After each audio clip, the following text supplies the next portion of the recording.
Avez-vous déjà entendu parler de OpenStreetMap? Peut-être l'utilisez-vous sans vous en rendre compte. OpenStreetMap, ou OSM, est un peu partout. Si vous utilisez Facebook, tout comme dans les plans du jeu Pokémon Go, ou bien vous avez peut-être remarqué des choses très étranges en pilotant dans le nouveau Flight Simulator, eh bien voilà, vous savez, vous utilisez des cartes issues de données OSM. OSM, c'est quoi?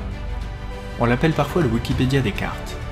C'est une base de données géographiques libre, ce qui signifie que les données sont à disposition de tous, gratos, et à partir de laquelle se base tout un écosystème de cartes numériques, d'applications et de projets.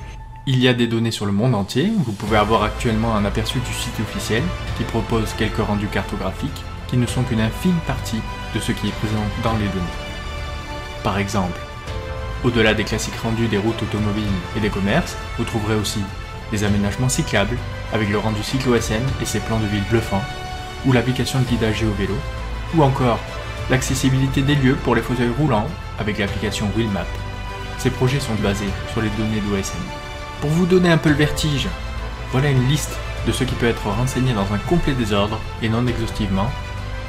Les toilettes, les bancs, les tables de pique-nique, les bouches à incendie, les défibrillateurs, les restaurants véganes, les magasins vrac, les magasins bio, les magasins où on accepte vos contenants, les châteaux forts, les volcans d'Auvergne et d'ailleurs, les coiffeurs de Tahiti, les toponymes occitans mais aussi basques, bretons et autres langues, les transports publics, trains, bus, cars, métro, tramway, ferry, back transborder, aires de stationnement pour covoiturage, équipements touristiques, camping, hôtels, chambres d'hôtes, les aires de jeux pour enfants, les distributeurs de billets, les écoles, collèges, lycées, universités, les points de vue remarquables, les adresses, les lieux-dits, les bibliothèques, les plages de sable blanc, les pistes de ski, et même les distributeurs de sachets à caca de chien.